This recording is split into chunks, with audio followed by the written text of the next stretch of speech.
Comme de coutume, en fin d'année, le quotidien La Côte dévoile les 10 nommés à la course au titre de personnalité La Côte 2020. Qui succédera à Flavie Capozzi? La réponse vous appartient à la maison, bien sûr, et on en parle avec le rédacteur en chef adjoint, Gilles Bieler. Bonjour. Bonjour. Merci d'être avec nous à l'heure des personnalités Covid compatibles.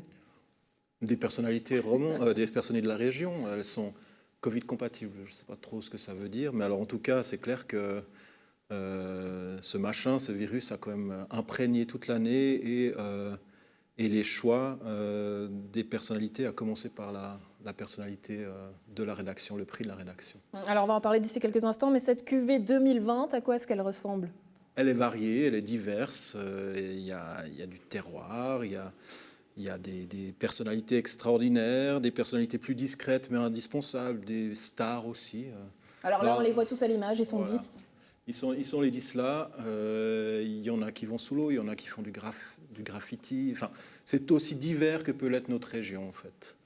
Alors, il y aura du choix. Là, forcément, les sportifs ou même les artistes ont eu peu l'occasion d'exprimer leur talent en 2020. C'est ce qu'on disait, hein, à cause de cette fameuse petite grosse bête.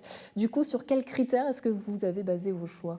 Toujours les mêmes, des personnalités qui ont marqué l'actualité de l'année et des personnalités qui nous ont touchés, qui ont une résonance quand même particulière dans la région.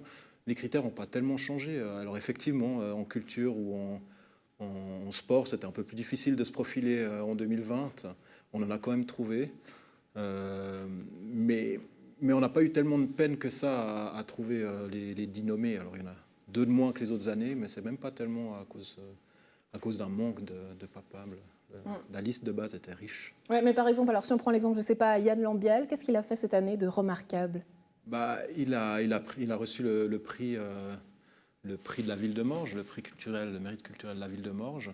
C'était l'occasion aussi pour saluer quelqu'un qui vit vraiment dans la région depuis une bonne vingtaine d'années, qu'on voit partout dans la région, qui crée ses spectacles. Le dernier, c'était à Cossonay, il en a créé aussi à Beausobre.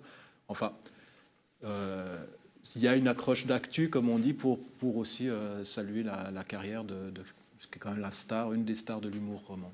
Et puis là, l'image, Katila Labarre, on sait le projet de l'usine à gaz, c'est une façon de soutenir aussi tout ce projet qui est en train d'éclore à Nyon. Oui, elle est la présidente de l'association de l'usine à gaz dans un moment extrêmement particulier pour l'usine à gaz parce qu'il se passe ce qui se passe cette année, mais aussi parce que l'usine à gaz aura une deuxième salle l'année prochaine. Et c'est aussi l'occasion de saluer les bénévoles qui s'engagent. Ces bénévoles, je parlais de gens discrets, Katila Labarre est quelqu'un de discret, mais elle est très impliquée dans plein de choses en tant que bénévole, notamment l'usine à gaz. Et parce que vous dites le mot bénévole, c'est aussi ces gens-là, les bénévoles, les soignants, que vous admettez être les grands absents finalement de toute cette liste, mais vous les récompensez au travers du prix de la rédaction, c'est ça? On pouvait décemment pas tous les nommer. On aurait eu 27 ou 32 ou 19 nommés rien que sur tous ces gens qui sont engagés ou qui s'engagent encore ces derniers mois et avec cette deuxième vague. Il y a Nyon Solidarité Coronavirus, il y a les scouts, il y a à Morges, il y a quelqu'un qui a fait une liste sur Internet, morgien.ch, pour lister à peu près toutes les bonnes volontés. Les bonnes volontés, c'était vous, c'était moi, c'était tout le monde.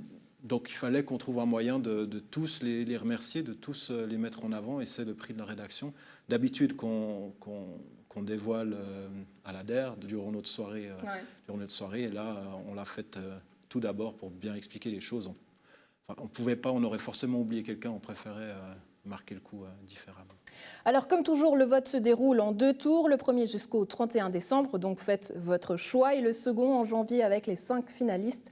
Qu'en est-il des récompenses et surtout une cérémonie plutôt virtuelle, on peut l'imaginer comme ça ou non? On ne peut pas l'imaginer. Ouais. Franchement, pour tout dire, on a une séance demain pour savoir comment est-ce qu'on va l'organiser, cette cérémonie le 9 février. Actuellement, très vite, les théâtres vont rouvrir pour 50 personnes, donc on pourrait le faire au Casino de Rolle le 9 février comme prévu, mais le 9 février, c'est encore tellement loin avec tout ce qu'on a vécu ces derniers mois. Donc franchement, ce sera en février, les votes marchent très bien, on est déjà à près de 2000 votes pour le premier tour.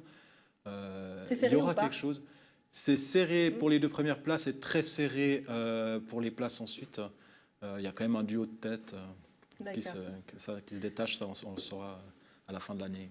Tout reste à faire. Et enfin, un mot sur l'opération de fin d'année que vous avez lancée avec le quotidien. Expliquez-nous un petit mot. Alors, là aussi, c'est compliqué.